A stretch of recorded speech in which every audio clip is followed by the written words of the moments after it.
From UFOs to psychic powers and government conspiracies, history is riddled with unexplained events. You can turn back now or learn the stuff they don't want you to know. A production of iHeartRadio.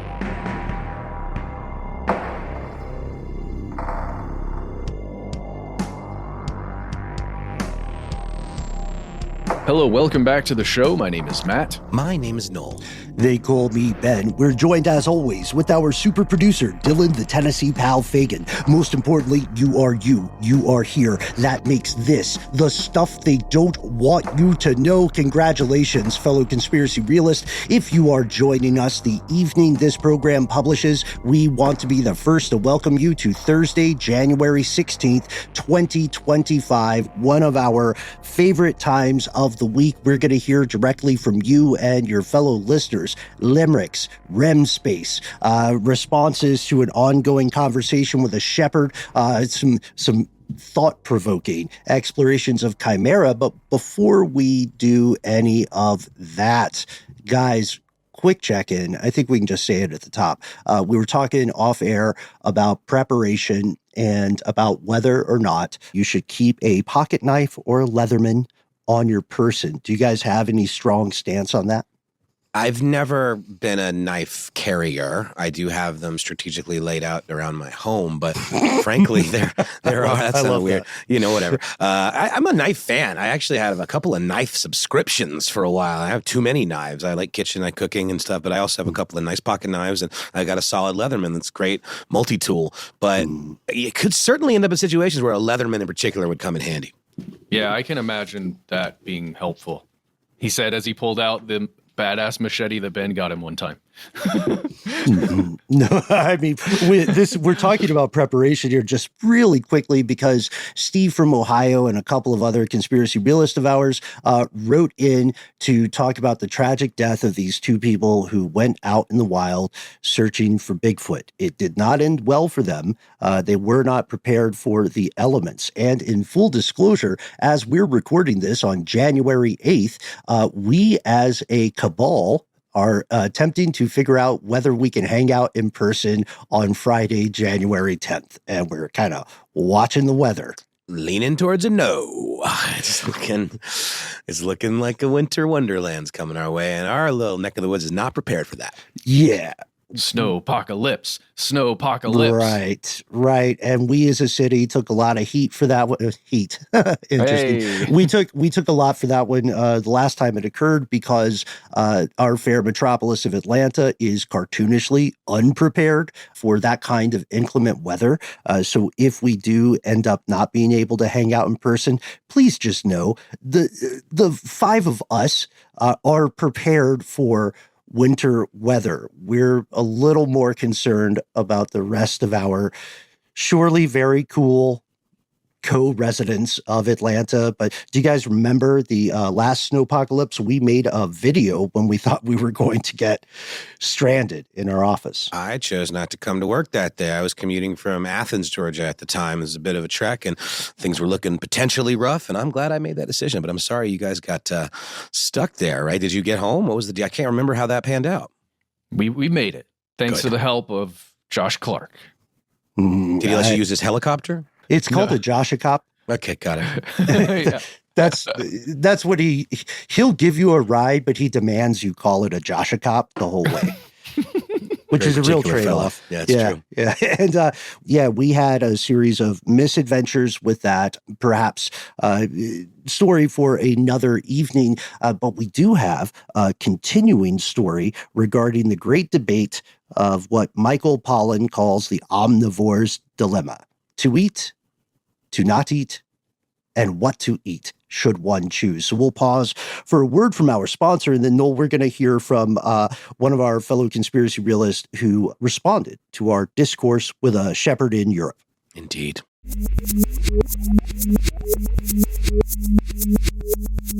And we've returned, and as Ben so astutely alluded to before, our mini break, our micro break, Call it what you will. Yeah, we're going to kind of continue a conversation about the idea of permaculture, the idea of how best to sustain this experiment that we call the human race in terms of foodstuffs and crops and all of that good stuff. A lot of this came from, I believe, initially, Ben, that discussion about the pork towers, right? Or the... Yeah, over in China, the idea that you could take the same objectively promising concepts of vertical farming, and you could translate that somehow to specific types of livestock. So as we record right now, there are a lot of pigs over in China in a series of Orwellian skyscrapers. Right. And I think the question that came up amongst the three of us, well, one of them anyway, was why do something like this with pork, with pigs? It seems so inhumane and unsustainable and all of that. Why not do it with grain or like tofu or something like that? And then the question ultimately turned to, well, because people want pork, and then the question also turned to, well, how do we sustain that kind of thing in a way that is responsible and would hopefully promote the continuation of this noble experiment that we call the human race? And Ben, I believe you on a recent listener mail read what I think it sounds like a thing, like a concept. I literally Googled it before I realized it was a response to this initial email. The shepherd's point. It just sounds like a philosophical concept. Let's talk about the shepherd's point. Ben, can you remind us a little bit about the shepherd's point?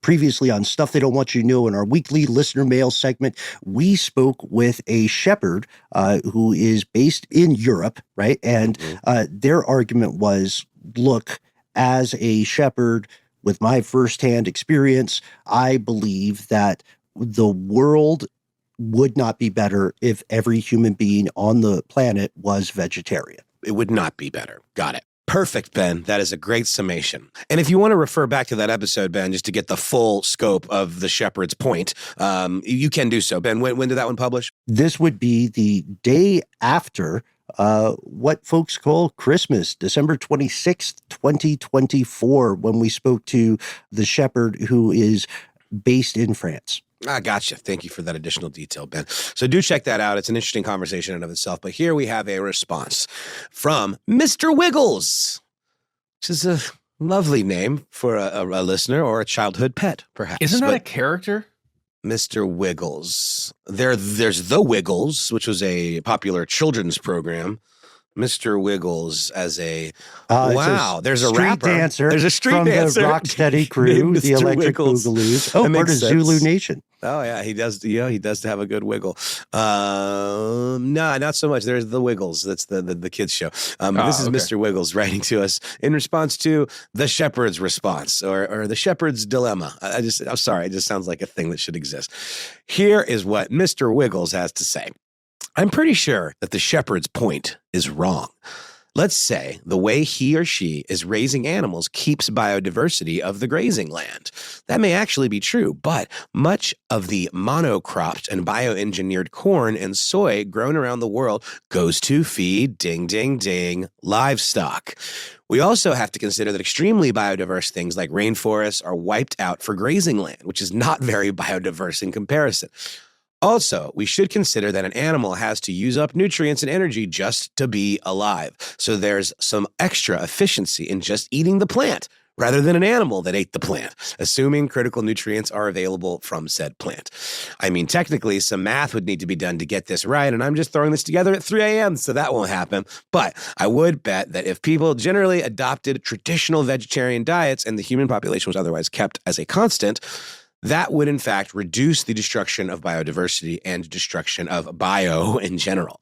While it's true, some of that traditional grazing land might be turned to a monocrop, there would be more rainforest and other biodiverse land and less need for crops in general because of efficiency gains. Regards, Mr. Wiggles. And Mr. Wiggles very helpfully included a couple of resources, a very cool article on the Washington Post. I don't know. What was that one called? Did you guys see that one? It is Devouring the Rainforest by Terrence McCoy and Julia Leder. Yeah, I'm sorry. I was having tons of trouble with the paywall on Washington Post, and I didn't want to deal with finding a login for our company. So Ben, thanks for popping that up. But I would check that one out. But we're going to talk mainly around this post on foodrevolution.org by Ocean Robbins, the CEO of Food Revolution Network. And it is a post called Monocropping, a Disastrous Agricultural System, and talks about the practice of monocropping, which is the growth of a single crop over and over and over again on the same piece of land, which was invented to increase the food supply and combat hunger. However, it does create unintended consequences that threaten greater global food security and have the potential to also worsen climate change. In this post, he explores some of the pros and cons of monocropping, and there are way more cons than pros, and also look at some alternative growing methods that people might consider. So do check out both of those resources if you want to learn a little bit more about monocropping and in the destruction of biodiverse areas like the rainforest as a result of a byproduct of farming of animals, for sustenance. But guys, I just wanted to throw it to the group here real quick. Do you kind of see Mr. Wiggles' point? Ben, I know you had some back and forth with the shepherd, like via that actual email. Where do you guys kind of land on this? And I know none of us are like agriculture specialists, but I don't know. It does seem to me like, again, the question that came up initially with this whole pork tower thing is why use it for that? Why not? If we're thinking about food scarcity and we're thinking about steps that can be taken to prevent future food scarcity and potential starvation, why not farm something that's better for the environment and more sustainable? And I guess the answer is, capitalism. But what do you guys think?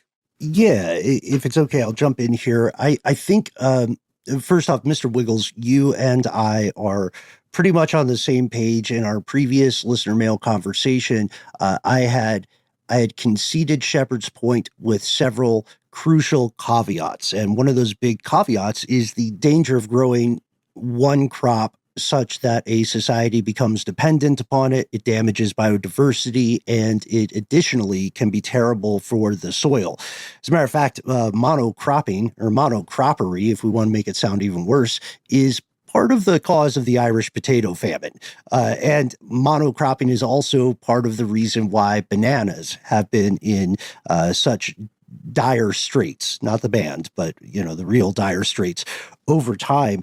We know that pre-existing civilizations, by which we mean those existing before the age of industrialization and monoagriculture, they were well aware of this. That's why indigenous American populations have what they call the three sisters. You rotate a crop or you grow it together such that it's always reinforcing the soil, right? And so if everybody became vegetarian with monoagriculture still in play as the dominant agricultural strategy, then it could lead to deleterious, unforeseen consequences.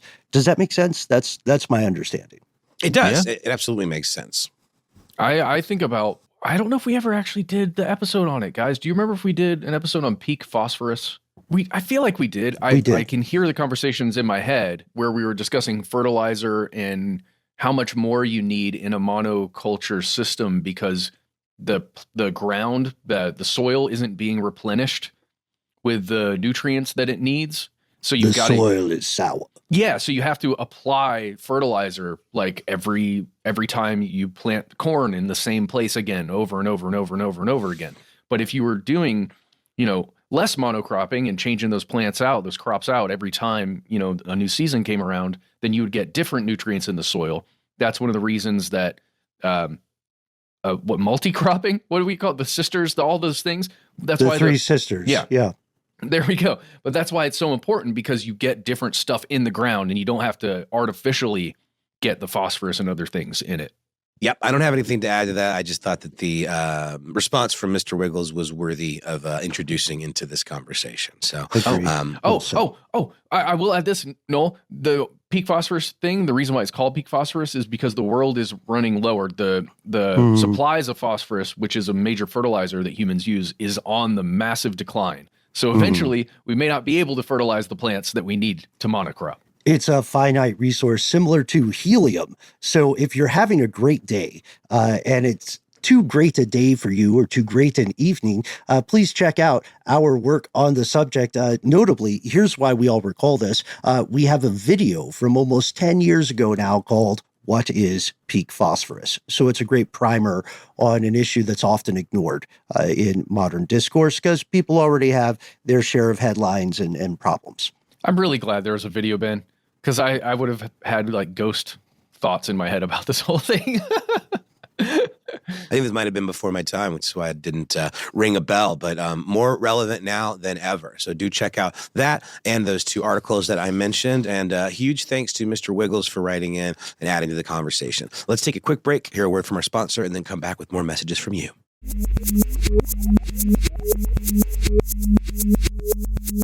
And we've returned. Guys, I'm about to do something atrocious.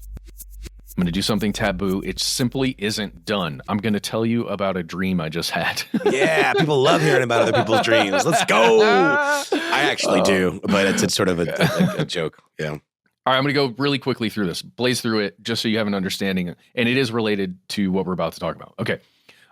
Semi-lucid dream. I wasn't positive I was awake, but I was able to move through the dream willingly. Does that make sense? I was laying on the ground. I was looking up at the stars. 2 of them that were close together became really bright, then they went dark. I said something to the effect of, "Hey, y'all, get down here." The 3 lights came back on, headed my way. It was a craft, y'all. It was about the size of a sedan with no wheels, landed right next to me. I calmly stood up, and out of the craft exited actor Stephen Lang. Do you guys remember Stephen Lang? Do you know who this is? Does that ring a bell? Sure. Does ring a bell. What was he in? I'll tell you what I saw. Oh yeah, he's the machine gun toting dude in the Avatar movies. Yes, the Colonel from Avatar got out and just did a little Sorkin walk and talk with me and showed me some weird stuff. And he showed me a creature, a thing, a person that was a lot like Dr. Reed Richards, like had the stretchy arms like Mr. Fantastic, but he looked like Ben Grimm, the Thing. So like imagine Ben Grimm, but with Mr. Fantastic's powers. I don't remember much other than that, or at least I would probably be making it up if I told you more. That's all I remember. So your dream was a mishmash of Avatar and the Fantastic Four. You are a nerd, sir. I really, with a Sorkin structure. Oh, and Sorkin. Oh my God. But the whole point was, I love it. The whole point was the whole walk and talk and all that stuff. It wasn't one of those passive dreams. It was, I made myself stand up. I made myself walk with him and observe all the stuff. Including some kind of weird factory thing that we toured. And lucid dreaming is something we've talked about a lot in the past. And another thing we've done in the past is hear from Cabeza de Vaca, who left us a voicemail back in July talking about the covert use of drone footage in home insurance assessments. This is a while back. But for some reason, having that dream, then hearing this voicemail about some form of drone, right, or a vehicle in the sky like this, and then to have him send us this message. It's all connecting, guys. Hey guys, Cabeza de Vaca here. Calling because I just came across this article about this company called REM Space. They're out of California and they claim that they've been able to confirm making 2 people communicate in their dreams. It's pretty crazy. Is it going to lead to companies being able to place ads in our dreams and you wake up craving McDonald's because they've been playing it in your head all night and maybe even subconsciously you don't remember the dreams, but you're craving McDonald's? Or is it even kind of prove some kind of human telepathy and we're able to communicate through our minds? Pretty interesting. Check out the article. It's very sciencey and technical how they talk about it, but yeah, check it out. Thanks. Feel free to use this message. Bye. Boom. Hey, everyone, notice the last thing that Cabeza de Vaca said there. It's very important when you call in. Let us know if we can use your name and message on the air, just like that. You guys, targeted dreams, targeted dream incubation, that term specifically is something we talked about back in July of 2021. Remember the Coors beer ads that we recently brought up again? Tap the Rockies, right? And quantum processing and lucid dreams. I'm really excited, Cabeza de Vaca, because, I don't want to step on toes, but I'm excited when we talk about lucid dreaming and this study. Oh, yeah. Lucid dreaming, astral projection, telepathy, all the things that essentially another world. that exists parallel to ours or as an overlay to ours that we might be able to access when in our unconscious states. That's stinking exciting. I don't care who you are. It should be, at least. That's the Avatar thing, kind of, right? Or in a way, not really. No, it's not. But it is, but it's not. Yeah, sure. It's of that level of wow factor, though, you know? Yeah. So this company, which if you couldn't understand in that message just because it's phone audio, is REM Space. So REM Space. And one of the articles, at least, that discusses the thing that Cabeza de Vaca talks about there, you can find it on ABC Channel 7 News' website. It was written October 17th, 2024. It is titled, Bay Area Startup Claims It Developed Two-Way Communication Between People Via Dreams. Very cool, right? That feels like earth-shattering information. We can communicate while we're asleep with each other. Think about what that could do for long-distance relationships or for creative partners like a writer and an actor or a director and their crew. Amazing if you could communicate in dreams and have be in that creative space and then share in that creativity. Yeah, kind of makes things like the metaverse a little bit irrelevant when you think about it, right? Right. What if we could share a consciousness and manipulate that consciousness like a dream, like together? Pretty cool. The ultimate chat room. Well, yeah. And we know that some of the most influential books and films and music have at least in some way been inspired by what occurs in that dream space, right? In that layer of creativity that we all access, we all sleep, whether we want to or not. Unfortunately, it's just a part of life, but it could be an amazing part of life. So we jump to this article by Zach Fuentes. Let's just read some of this. The Redwood City startup says it reached the milestone on September 24th, 2024, with technology that links two people in a lucid dream state. And then it says that they achieved the same communication or similar communication again in October of 2024. And it is specifically talking about this company that Cabeza de Vaca mentioned, REM Space, whose CEO is a gentleman named Michael Raduga, Raduga. And this announcement came with pictures of the sleep study participants who are attached to all kinds of different things like nodes attached to their basically where their larynx would be, to their brain, via electrodes on the skull. That all goes down to a system that like straps to your, I guess, lower body. That is kind of the computer that then communicates via Wi-Fi. And theoretically, the two sleep participants who are in completely different places, both according to at least the people running the study, are experiencing some form or some level of lucid dream state, who then send signals through all of their electrodes to that computer, through the Wi-Fi, back out the Wi-Fi on the other participant's side, through their system, and then signals are received. So signals are both sent and received via this technology that REM Space has developed. It sounds really cool, right? Well, yeah, I guess I can't really wrap my head around, I don't know, like, can you explain the technology behind this thinking a little bit more?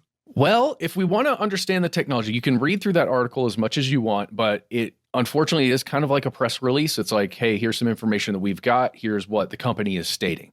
So what we're going to do is jump to the company. You can jump to remspace.net and find the homepage of this company. That is a startup out in San Francisco. It does exist. On there, you can find the About page that says About Michael Raduga and REM Space Incorporated. And you can learn a little bit more about the folks who are creating this. Specifically, Michael Raduga is an interesting character that we're going to reveal a little bit more at the end of the segment. But this guy is well known in this space, let's say. He's been experimenting in many different ways with sleep studies. He's been researching REM sleep, sleep paralysis, and a bunch of other things for a long time. And he is a kind of inventor, like coming up with ways to both monitor dream states and potentially affect dream states. He's written a lot of books. You can find them. Many of them are just translations of the same book. The primary book you can find is titled The Phase, Phase. It is a guidebook for lucid dreaming and out-of-body travel. There's a lot of praise and a lot of criticism for this book and the ideas and theories that it contains. You can look all of that up on your own. It is also important to state that REM Space has an app, as well as something called Lucid Me Echo, which is a dietary supplement for lucid dreaming. Oh, no. You lost me a dietary supplement, bro. I was on board until that just seems like a red flag, don't you think? Well, that's kind of what I'm trying to say here without outright saying it. You know, take that information as you will. If you have the same feeling as Noel, you have the same feeling as me, where it's like, oh, okay, well, what is this company and what are they doing? But then you also have to imagine, what if you are a company that's attempting to help people reach lucid dream states? And what if there actually is some kind of supplement that can assist in that? Then that would be awesome. It's true. I think supplement has just become such a buzzword for scam. I don't know. Maybe that's just me being jaded, because I sure would love to believe that this thing was possible somewhere down the line. I don't think that's just you. So this is what I would do next. I would point everybody towards the Instagram page of Michael Raduga. It is at Michael_Raduga. And on that Instagram account, you can find posts from October. And I think October is the best one to look at. October 8th. There is a video that an animation, let's say, that attempts to explain how this technology functions just by showing where the signals are coming from and going. And then there's a picture of the two sleep study participants, both in their separate beds, wearing this technology that, these are allegedly the two people that sent signals. And the next thing over is a diagram basically that shows how these signals travel, right? So imagine from an engineer's perspective, this is how these signals actually go and how the one dreamer gets a signal that then makes the other dreamer send a signal that is supposed to be the same signal. And that's how you know communication has occurred. Then, guys, for the last thing, we have to jump to something from the Daily Mail that was posted in July 2023. And here's the title. Russian researcher with cult following claims to have implanted a chip into his brain in the hope of controlling his dreams by performing surgery on himself at home. Okay. So this story is about a time when the CEO of REM Sleep, Michael Raduga, bought a drill, like a drill you can buy at a store, and then proceeded to drill a hole in the top of his skull, wherein he lost a liter of blood, and then he implanted a chip into his own brain, and then had to go to the hospital for quite a while. That's like some mad scientist level stuff right there. It reminds me of the film Pi a bit. Oh, yeah. That's right. And you can read all about this. You can read about Mr. Raduga's, reasons for doing this and why he wanted to and felt like he kind of had to. It's the actions, I would say, of somebody that either, doesn't care about the risks to their own life with performing that kind of thing because what they're pursuing feels like it's so important, or it is somebody who just isn't thinking right, unfortunately, because that kind of action is extremely not only dangerous, it's deadly. I would say most of the time. Yeah. Exactly. And by the way, he did have to go in and remove that chip. He had to have it removed because it was threatening his life. So not a great idea. I don't know. What do you guys think about all this? Yeah, Cabeza de Vaca, thank you so much for taking the time to reach out. A book recommendation that I think we may all enjoy in this regard, because dreams are an amazing thing and not limited to humans, is a book by an MIT professor of, I think, physics and creative writing. A guy named Alan Lightman wrote a fantastic book called Einstein's Dreams. And if you are at all interested in these sorts of high concepts, please do check out Einstein's Dreams. We're not being paid to say so. Matt, I believe one of the interesting things here, and Cabeza de Vaca, you clocked this as well, I'm sure, is the creation of a specific language for communication. And this occurs in step with the recent breakthroughs in brain, I almost said brain reading, but, neuromonitoring, wherein a human being or a human brain can be given a prompt like, think of a square, and the brain will think of a square, will picture the image in its own headspace, and then scientists have figured out how to process or translate that image. So the idea of this happening in lucid dreaming is fascinating.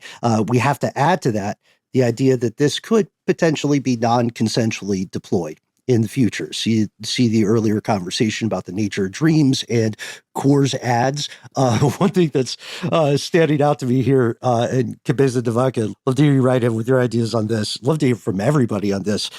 The diet, right? We were rightly exercising skepticism regarding the idea of supplements making someone more conducive to lucid dreaming. However, it's a long-standing thing or belief in many cultures that certain foods, especially dairy products, can alter your dreams. What was that claymation show about cheese?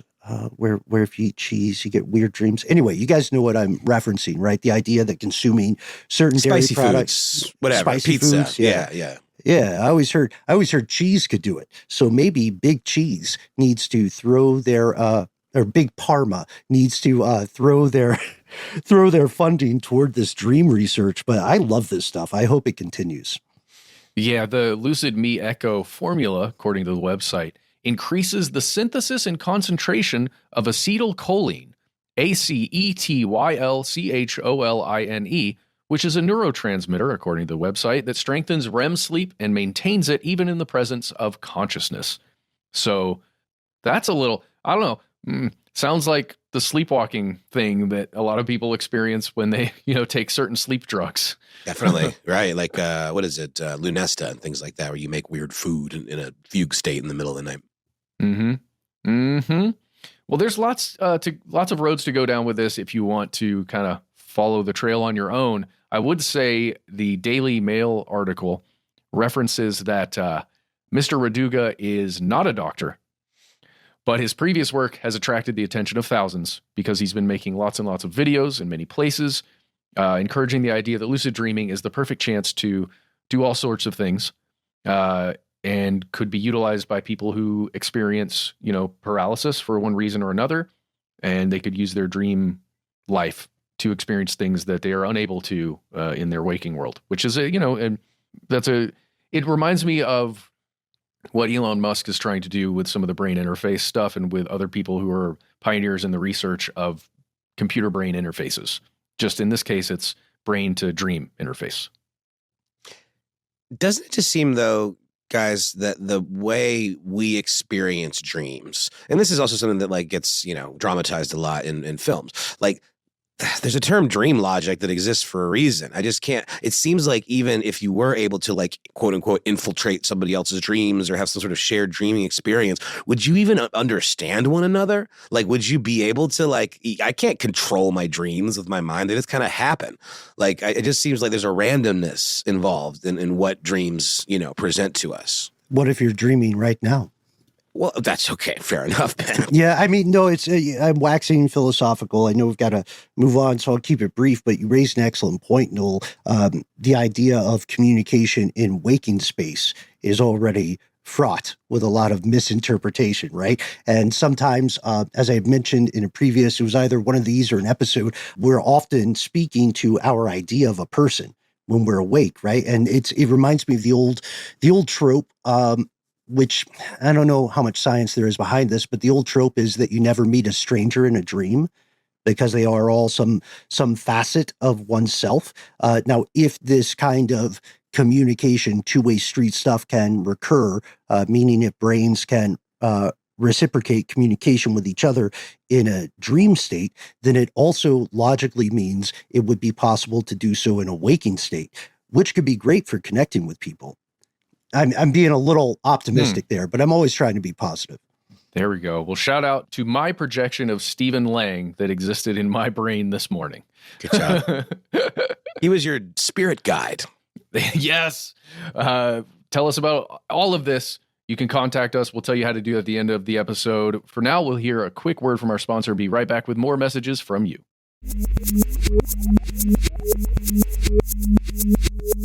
And we have returned. An interesting thing happened out in the dark of our correspondence. A thing that I hope we all enjoy. We got a response to a classic episode we did on the concept of chimera quite recently. Chimera just being loosely defined as an agglomeration of various different living things. And it harkens back to the ancient myths of the chimera of old.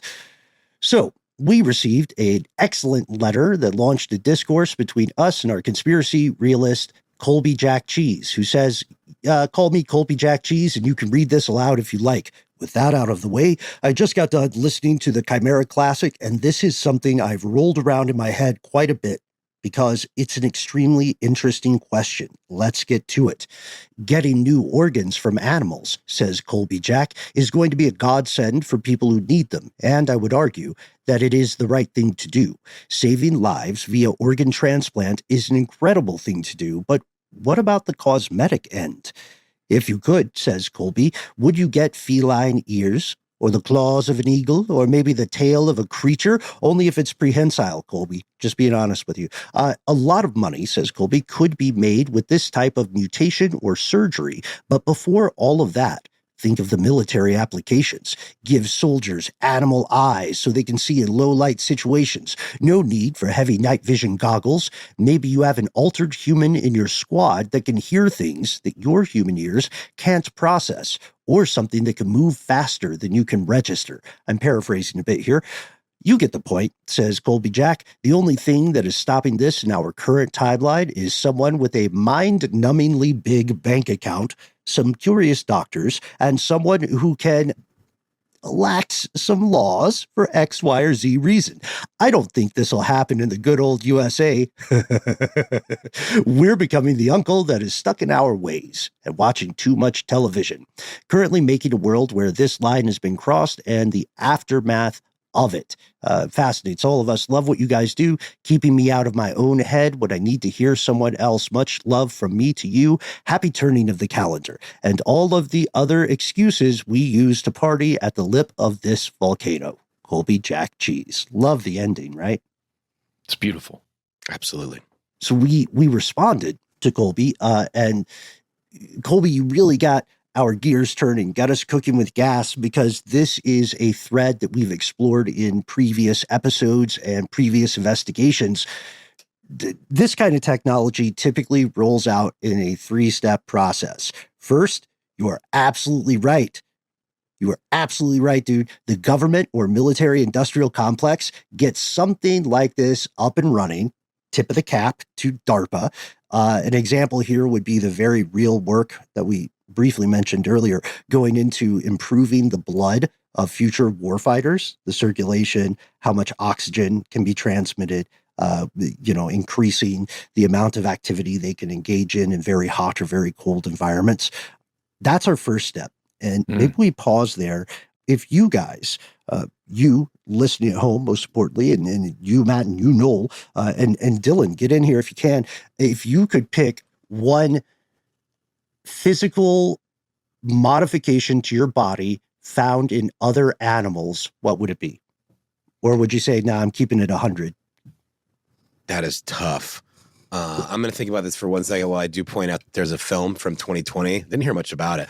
Doesn't look like it's very good, but starring Jamie Foxx, called Project Power. That's about a serum that gives people animal abilities, like the cunning of a wolverine, the mantis shrimp. Yeah, exactly, that's the dangerous one. Yeah, for sure. I'm surprised that nobody else has done this, and I didn't hear much about this. But I was literally doing that thing where you Google animal powers movie action, whatever, and this is what popped up. But I think you're referring to the pistol shrimp, is what it says here. Yeah. Something called a pistol shrimp, which I don't even know what that is. It's a Wolverine frog, and also a chameleon. Chameleon would be kind of cool. But wait, is there a difference between a pistol shrimp and a mantis shrimp? I don't know. I just see it in the wiki here. It's calling it a pistol shrimp. Probably not, Ben. You know a little bit more about these things likely than I do. But the Wolverine frog is literally a hairy frog, which is kind of crazy. Well, and its bones stick out of its feet when it's in danger. It breaks its own bones, and they project from its skin for an improvised melee weapon. Yeah, and this film takes place in New Orleans and also stars Joseph Gordon-Levitt, who develops the power to harden his skin, making him bulletproof. I believe that is derived from an armadillo. I don't know, man. An animal one, it's so much harder than just a general run-of-the-mill superpower. You know what I mean? Because a lot of animal adaptations wouldn't be beneficial to us. And you'd have to think about the implications of the rest of your still human system. That's right. Right? Which Maybe Project breathing underwater Power gets into. Breathing underwater could be tight. You would. Does that mean I have to have gills, which is like, kind of hideous on a human person? Not necessarily, because liquid oxygen is a thing, but I guess you could have gills, or you could adapt some way to consume oxygen via your skin. But then you get into the problem of water pressure. Like, how deep can you go? Because you're still built for land. Now you just don't drown. Oh, guys, I have to tell you, Jamie Foxx also came to mind when thinking about this, but not for that film, for a different one called They Cloned Tyrone. Oh, yeah. I heard that was actually pretty good. I was thinking about the DARPA experiments point, Ben. Like, DARPA just getting a hold of something like this, you would need multiple versions of the same thing to test all the various, ways that you add things to. You need the same subject, basically. You need a case study. So what we're doing, J. Jonah Jameson style, is pounding the desk and saying, we need 10 clones. Of Jamie Foxx, specifically. Right. Well, everybody says that. Check out his new Netflix special. We're big Fox fans. We do also have some breaking news from Tennessee pal Dylan Fagan. He simply said, night vision, baby. Oh, yeah. Not bad. That's a common thing. I wonder if you're going ahead to get night vision, why not go for the full premium package, whatever it's being sold as, wherein you can also see further into the spectrum of light. So get some infrared, some UV, what I mean? Cat vision, baby. Yeah, there you go. And what about you, Matt? Before we move to the second point of this rollout, do you have an animal attribute that you would consider signing up for? I do. It's oceanic based, and I would go with chromatophores just for the club, Right. Yeah, the cells that allow certain cephalopods to change color and texture, but color specifically for chromatophores. I want both.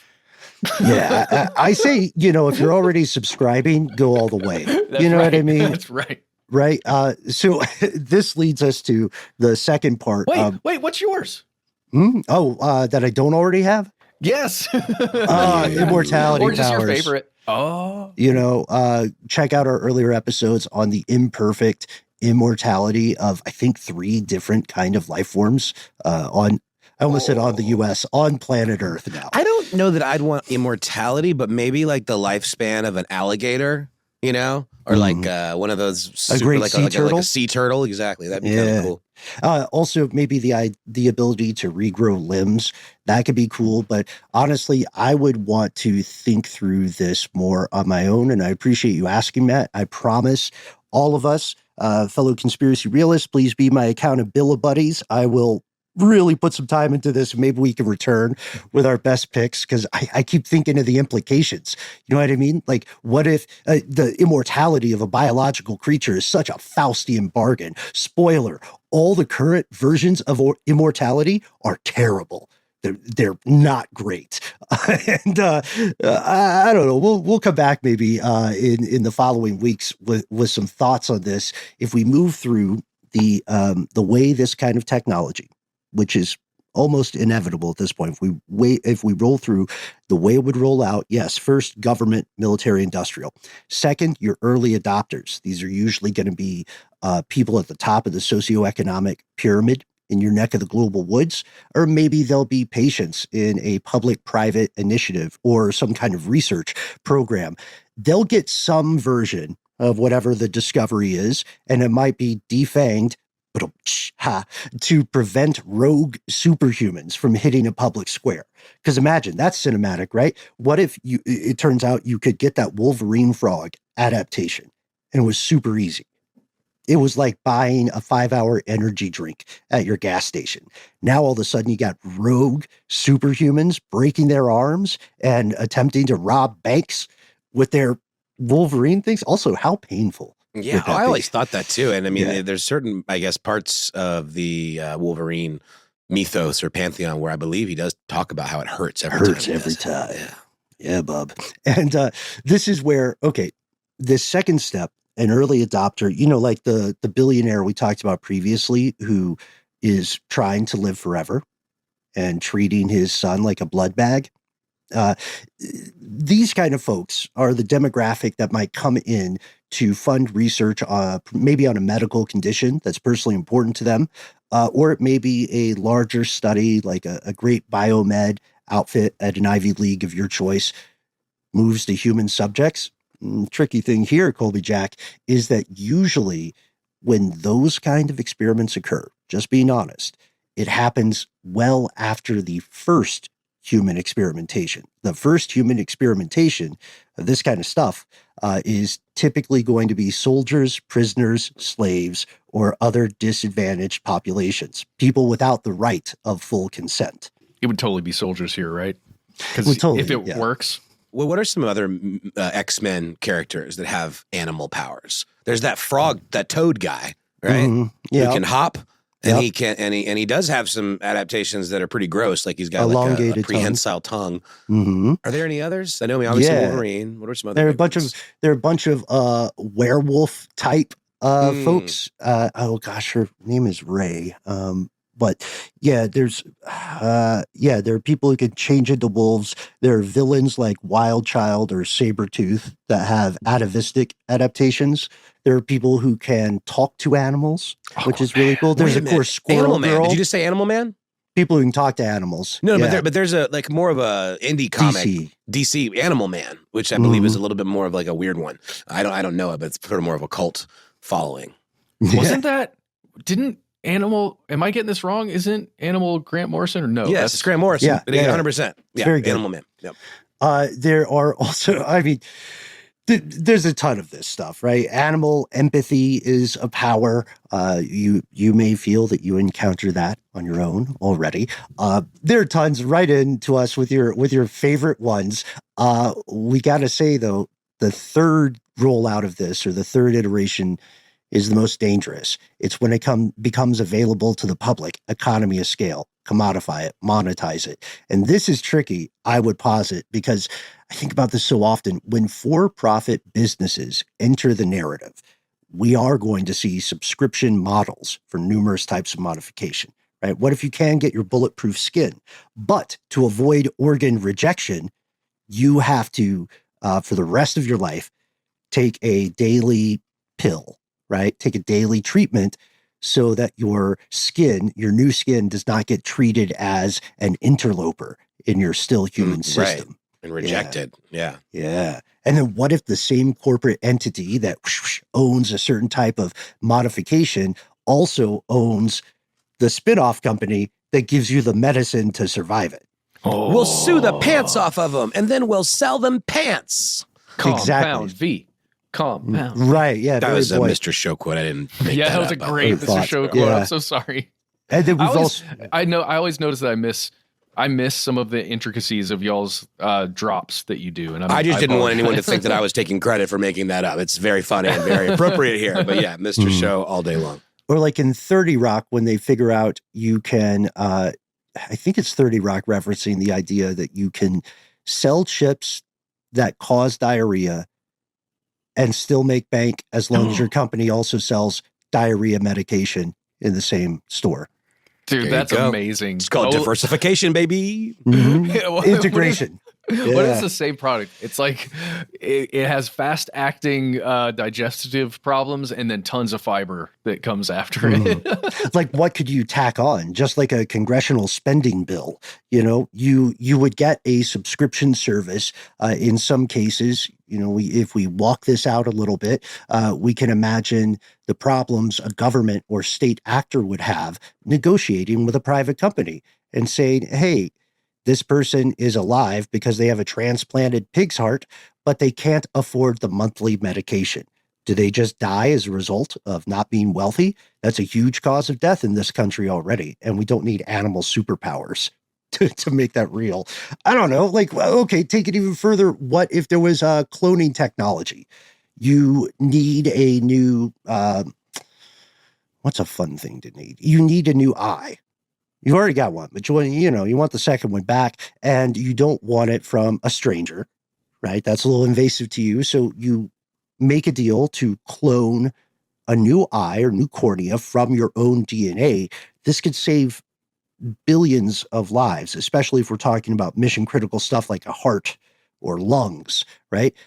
But the clock then would be ticking. If a company owns this, how do we decide who gets to be first in line, right? If there are, just very dumb math here, if there are 10 people who need a new heart grown from their own DNA, and we can only do it one at a time, how do we order the people, right? How do we decide who gets the new heart first and who has to gamble on surviving to be number 10? I mean, is that any different than the way organ transplants currently work, really? I mean, it's hard. You know, you can pay your way up on that list. Mm-hmm. Just like paying extra to skip the line at Disney World or recently, the Vatican. Well, speaking of Disney World, I mean, sorry, this isn't about that, but they recently introduced a new fast pass that's like $1,000 or something crazy like that. Mm-hmm. It's just completely becoming a luxury experience. And that's just, you're right, to your point. I only mentioned that because these types of add-ons, subscriptions, et cetera, are just making things prohibitive for certain types of folks, just period, you know, whatever they might be. Mm-hmm. And that is true, folks. You can now buy a line skip pass at the Vatican, should you want to visit. Skip the line tickets for the Catholic Church. Dare I say a new version of an indulgence? Too far. Ooh. Too far. We're moving on. The money goes straight to God. So we have set a precedent for this commodification of things that are inherently crucial to life on Earth. And we see that there is already a corrupted global network of organ trading. Please check out our Red Market episodes and videos. It's so tough, you guys. Well, even things like those GLP-1 medication, you know, which is like, it's been very, very valuable to a lot of people that have struggled with, you know, being overweight, et cetera. And it could potentially lead to better health. It's not just a completely vain pursuit for many folks. We actually had a very interesting conversation with a listener about that very thing, about how I believe it was Zepbound or one of those medications really changed their life for the better. But we see it being priced out for so many people that actually could benefit from it, that maybe struggle with chronic obesity. And it's just become such a popular thing that they can charge whatever they want for it. And it's just really something that's really only accessible to certain folks. Yeah, it reminds me of the excellent work of Jonas Salk. You know, he's the guy who decided to be a real bro and not to make billions of dollars off forcing people to pay for something that could save their lives. Unfortunately, history proves that is a choice that not all humans make. And we know this will continue. It is so tough to make 1,000% accurate or even 100% accurate. Keep it, Dylan. Predictions in these areas, partially due to the secrecy. And that secrecy is a function of potential wartime advantages. And to your point, Colby Jack, the profoundly dangerous ethical implications. The only reason some of this stuff hasn't happened yet is because humanity loosely, collectively decided to have rules about what could and could not be considered evil science. Now, how long will that weird gentleman's agreement hold? Maybe not as long as we'd like to think. Well, that's a really good point, Ben. It reminds me of the way so many things that we thought were just understood in government were really just a product of historical decorum, you know, and all it takes is just one bad actor, I guess you could call it, to break that decorum, and then all bets are off because it was never really codified in the first place. It's just something that we assume would always be agreed upon because of course it would be, because it makes sense logically. But no, then you just have to have someone that's bold enough to flip those norms on their head, and then before you know it, you got a Dr. Frankenstein situation. And we won't have time for letters from home this evening, but thank you, Humorous Harry. Caveat, asterisk, thank you. And thank you for the awesome limerick, Darcy. The last point on this exploration of animal superpowers, human modification, which is very much on the way. The last point is this. It may already be happening, and the public just doesn't know about it yet. We will return with explorations in this regard. In the meantime, thank you so much, Steve from Ohio, Colby Jack Cheese, Cabeza de Vaca, Mr. Wiggles, and everybody else who took the time to join us out here in the dark. We want to hear from you. What is your favorite, what animal-inspired superpower would you want? And really think about the implications. Really think about how it would affect the rest of your body entire. Write to us, call us on the phone, find us on the internets, should thou sip thy social needs. Indeed, if you so choose, you can seek us out at the handle Conspiracy Stuff, where we exist on Facebook with our Facebook group. Here's where it gets crazy. Get in on the conversation, why don't you? We'll be waiting for you there. You can also find us that handle on X, FKA Twitter, as well as YouTube, where you can find video content galore to enjoy. On Instagram and TikTok, we are Conspiracy Stuff Show, and you can also find us as individual human people on the internet. We promise we're not bots. You can find me exclusively on Instagram at the handle How Now Noel Brown. You can also contact me directly with your animal superpower pitches at www.darpa.mil/contact. If that doesn't work for you, find me at Ben Bolin on Instagram, at Ben Bolin HSW on Twitter, or the website benbolin.com. And we'll tell you some more ways to contact us as a show. Matt Frederick _iHeart. What? You gave it away. That's the real one. Good I luck. love it. Yeah. Ha ha. Oh, hey, we also have a phone number. It's 1-833-STDWYTK. Give us a call. Tell us your dreams. It's cool. Whatevs. When you do call in, give yourself a cool nickname and let us know if we can use your name and message on the air. If you've got more to say than could fit in a 3-minute voicemail, why not instead send us a good old-fashioned email? We are the entities that read every piece of correspondence we receive, and email is one of the best ways to reach out and high-five some tentacles with us. Give us what's on your mind. Give us new leads for episodes. Please, please, please respond with the superpower conversation. And, of course, if you got something crazy to tell us about, don't hold back. There's no limit to how much you can write. So join us out here in the dark. Conspiracy at iHeartRadio.com.